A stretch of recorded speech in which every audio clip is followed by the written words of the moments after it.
Good afternoon, ladies and gentlemen. My name is Eloise McGinty, and this is my colleague Patrick Brennan. We're both lecturers from ATU.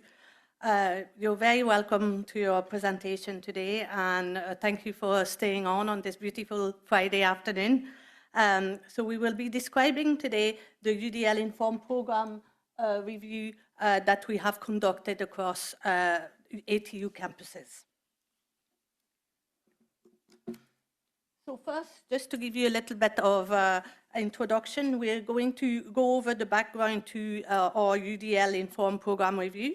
Then we will give you the rationale to conducting these reviews, and it will be followed by a short description of the process that we've been using to carry the review out. And finally, we will discuss the benefits and the recommendations.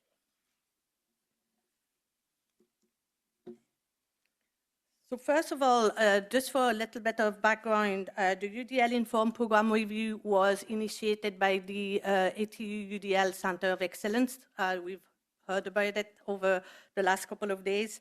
Our first review was started in November 2023. And the main goal of the Center of Excellence is to address the diverse needs and learning needs and preferences of our students with inclusive and flexible practices to align UDL with ATU strategic priorities and ensure compliance with the Altitude Charter. So that takes us to the rationale to conducting our UDL-Informed review. Firstly, to align with the ATU 2024-2028 strategic plan, with a strong focus on inclusion and providing an inclusive, flexible and accessible environment, and supporting the embedding of UDL across programs, and also on creating an equitable learning and experience for all. The objectives of the ATU strategic plan, with a few relevant points circled there.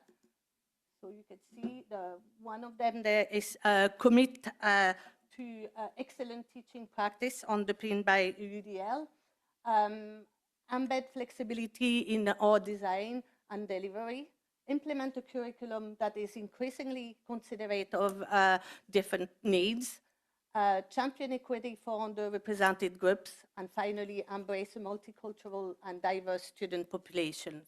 So that does reflect the UDL UDL direction that ATU is taking. The next rationale is to align with the Altitude Charter.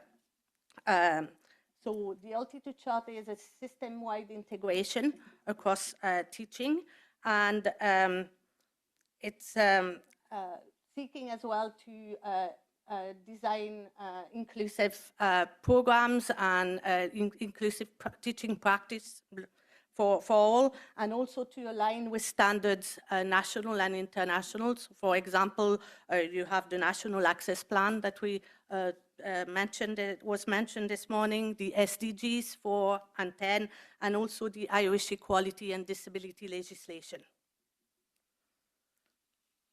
So now I will pass it on to Patrick. Thank you, Eloise. So, ladies and gentlemen, our key aims at conducting a UDL-Informed program review are: one, the systematic evaluation, where we look at the curriculum design and delivery and ensure accessibility, flexibility and effectiveness in our teaching and assessment practices, and also inside and outside of the classroom. We look at that through a UDL lens, multiple means, from action and expression, engagement, representation. We minimise the barriers, we try to reduce the barriers, take them away altogether, and have an equal playing field for all learners.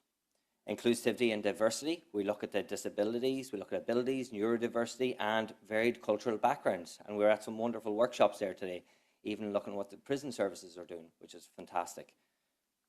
Moving on, we'll bring you through the process. We have the UDL-Informed program review process, where we initially meet with the head of department and the academic chair. Here, we discuss with them what our game plan is, what we propose to do with their program audit review.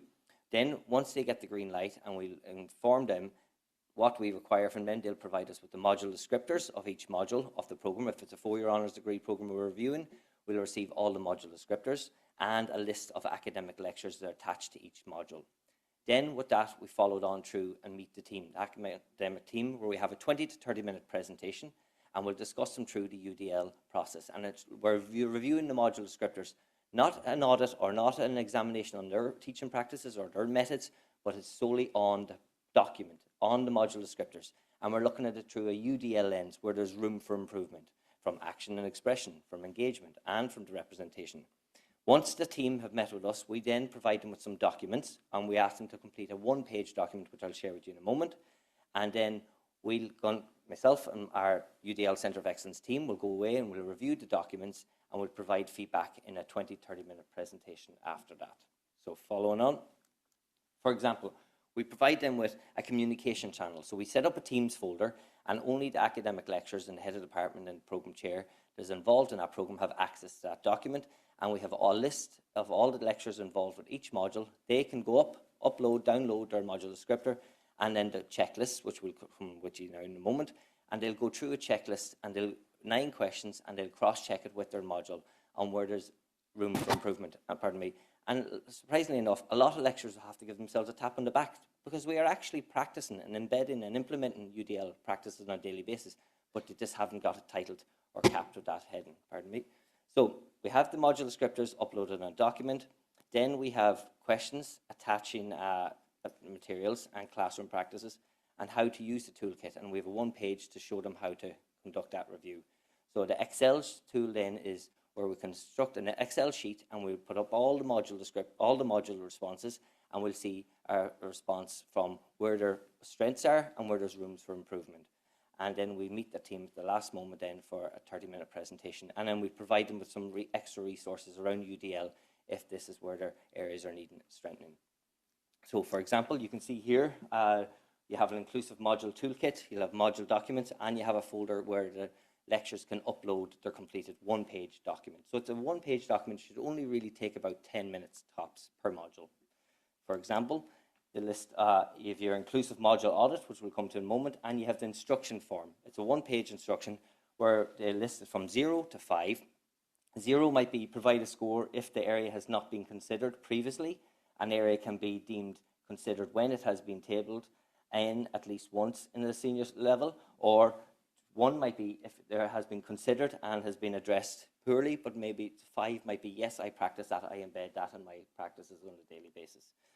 So then they have to come away and they have to go through the 9 questions. And the first question might be, for example, is academic skills training is embedded in the module. A student is never asked to complete a task where the skill hasn't been completed by the lecturer or demonstrated.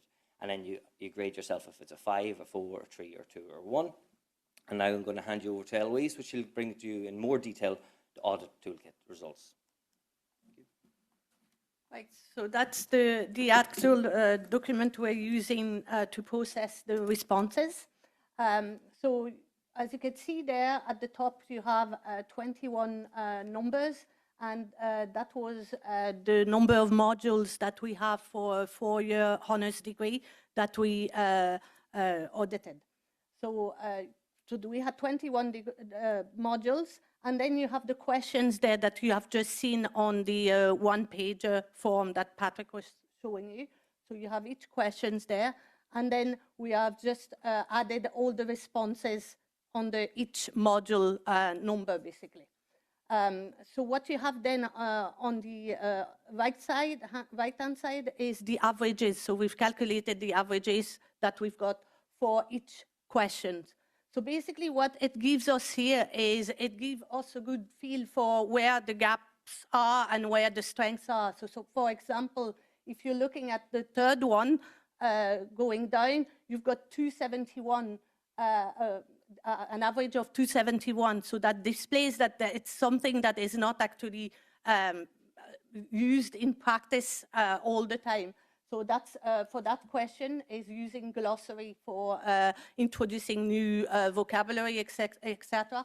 So that is not actually something that is being done regularly.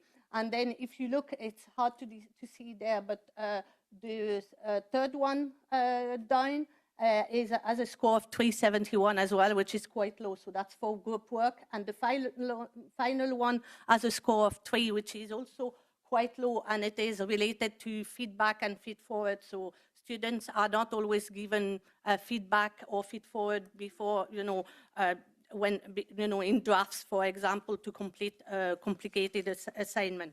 So it's quite interesting there to look at this. And then we presented another program there, another 4-year honors degree program here, just a different way to represent it, but it just display, interestingly, the same sort of gaps. You do see the same gap for the third question and for the third last and the last question as well. So it does display that there's really a gap in the glossary offering for students, or even group work, or even or offering feedback and feed forward. So that was quite interesting. So I'm going to pass it on now to Patrick to carry on. Thank you, Elise. So, ladies and gentlemen, I'm going to bring you through the strengths, gaps, and recommendations of some of the program audit reviews, and we have it streamlined.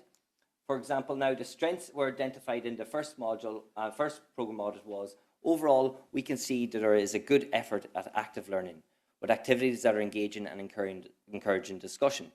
So, material is also provided in advance on virtual learning environments, may it be via Moodle, Blackboard, or Whiteboard, and it's ideal, as we saw in some of the workshops yesterday. Recommendations were 24 hours in advance or earlier if possible. Allow the students, give them that time to review the content before going into that lecture or that class, and to prepare questions around areas that they might be concerned about or don't have a clear understanding to. Then we have the material. It generally follows the guidelines of accessibility in various formats, and again, our virtual learning environments, technology is advancing every year, every day, so it's fantastic what we can do nowadays to support our students. There is a clear awareness of learning process, ensuring learning is a scaffold, building up through the layers.